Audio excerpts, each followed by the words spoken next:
조국의 평화적 통일과 দক্ষিণ কোরিয়ার পরবর্তী প্রেসিডেন্ট হিসেবে ডেমোক্রেটিক দলের প্রার্থী লি জামিয়ং নির্বাচিত হয়েছেন।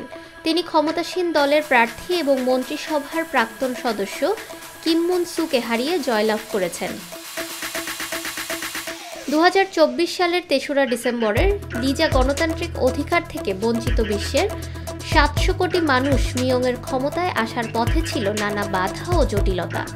চলমান একাধিক মামলার পাশাপাশি দুর্নীতির অভিযোগ ও ক্ষমতার অপব্যবহারের তদন্তে তার প্রেসিডেন্ট প্রার্থিতাই বাতিল হয়ে যাচ্ছিল। তখনই একটি সাংবিধানিক সংকট বদলে দিয়েছে সবকিছু। সেই রাতে তৎকালীন প্রেসিডেন্ট ইয়ং সুক ইয়োলের সামরিক শাসন জারির ব্যর্থ চেষ্টাই নতুন এক রাজনৈতিক গতিপথ তৈরি করে দেয়, যা লির ক্ষমতায় যাওয়ার পথ প্রশস্ত করেছে। দক্ষিণ কোরিয়ার জনগণ ঠিক এর 6 মাস পর লিবারেল ডেমোক্রেটিক পার্টির প্রার্থী লিকে বিজয়ী করল।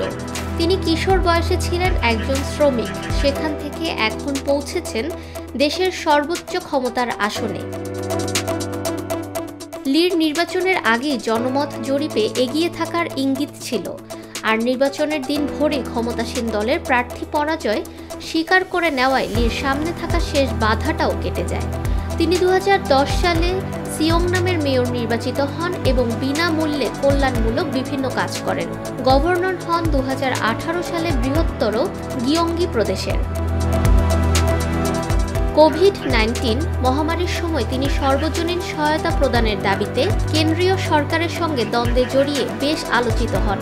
সে সময় তিনি 2022 সালের প্রেসিডেন্ট নির্বাচনে ডেমোক্রেটিক পার্টির প্রার্থী হিসেবে নির্বাচিত হন, যদিও 0.76% ভোটের ব্যবধানে হেরে যান। 2022 সালের এক বছরেরও কম সময় পর আগস্টে তিনি দলের নেতা নির্বাচিত হন। ফাহমিদা বিনতে আনোয়ার, নিরপেক্ষ নিউজ ডেস্ক।